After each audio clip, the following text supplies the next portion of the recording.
Hello everyone, चलिए अब हम आगे बढ़ते हैं अपनी नेक्स्ट वीडियो में। तो इसमें हम बताएंगे factors affecting distribution.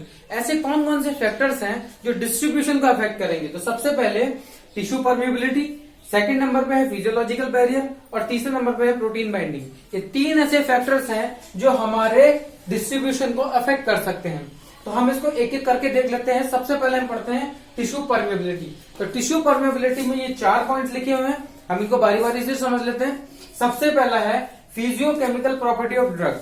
Physiochemical property का मतलब होता है कि ड्रग का पार्टिकल साइज कितना है, नेचर क्या है, उसकी पीकेए वैल्यू क्या है, इन सारी चीजों के बारे में हम इसमें पढ़ते हैं फिजियोकेमिकल प्रॉपर्टी में। देखिए, सबसे पहले आप ये समझ लीजिए कि जिस ड्रग का पार्टिकल साइज जितना छोटा होगा वो उतनी जल्दी क्या होगा, एब्जॉर्ब होगा, डिस्ट्रीब्यूट होगा। ठीक है।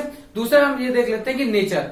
अगर जो ड्रग का नेचर है, अगर वो लाइपोफिलिक या हाइड्रोफिलिक होगा, उसके हिसाब से वेरिएशन करेगा उसकी डिस्ट्रीब्यूशन प्रोसेस में। जैसे अगर मैं एग्जांपल ले लूं कि हमारी जो सेल वॉल होती है वो लाइपोफिलिक नेचर की होती है और हमने ड्रग बनाई है हाइड्रोफिलिक नेचर की, तो वो उसको डिस्ट्रीब्यूशन में और एब्जॉर्प्शन में दिक्कतें आएंगी। क्यों? क्योंकि हमारी जो सेल वॉल बनी हुई है वो लाइपोफिलिक नेचर की है और जो हमारी ड्रग बनी हुई है वो हाइड्रोफिलिक नेचर की है। तो हमें ये देखना होगा कि फिजियोकेमिकल प्रॉपर्टीज में ड्रग का नेचर, ड्रग का पार्टिकल साइज सेम होना चाहिए या छोटा होना चाहिए कि जिसके कि वो डिस्ट्रीब्यूट हो सके पूरी बॉडी में। ठीक है। दूसरा है मॉलिक्यूलर साइज। मॉलिक्यूलर साइज का भी सेम फंडा है। जितना मॉलिक्यूलर साइज कम होगा, पार्टिकल साइज या ड्रग का जो साइज होगा वो जितना कम होगा वो उतनी जल्दी डिस्ट्रीब्यूट हो जाएगी। अगर हम राउंड फिगर लेके चले या राउंड लेके चलें तो 500 to 600 डाल्टन का जो पार्टिकल साइज होता है वो आराम से डिस्ट्रीब्यूट हो जाता है और या एब्जॉर्ब हो जाता है। इससे कम वाला होगा लेकिन 600 से ऊपर नहीं हो पाएगा, उसको दिक्कतें आ जाएंगी, वो बड़ा साइज हो जाएगा, वो सेल वॉल को क्रॉस नहीं कर पाएगा। ठीक है।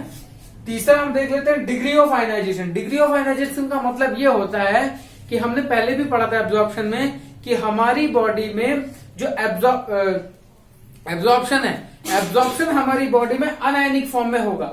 हमारी बॉडी में जो ड्रग घुलती है, HCl में घुलती है, वो अनआयनिक फॉर्म, आयनिक फॉर्म में तो अच्छे से घुलेगी। सॉरी, हमारी बॉडी में जो ड्रग है ना वो आयनिक फॉर्म में घुल तो जाएगी लेकिन वो ट्रांसपोर्ट नहीं हो पाएगी, एब्जॉर्ब नहीं हो पाएगी। उस एब्जॉर्प्शन को अच्छा करने के लिए और उसके डिस्ट्रीब्यूशन को बढ़ाने के लिए उसका अनआयनिक फॉर्म होना बहुत जरूरी है।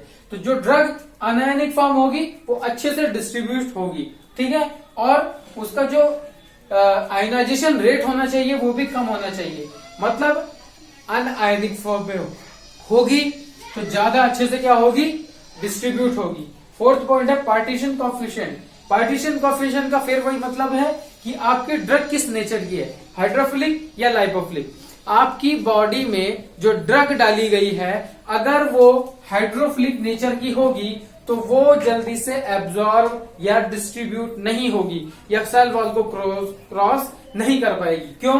क्योंकि हमारी बॉडी में जो सेल वॉल है उसकी फॉर्मेशन है लाइपोफिलिक नेचर की।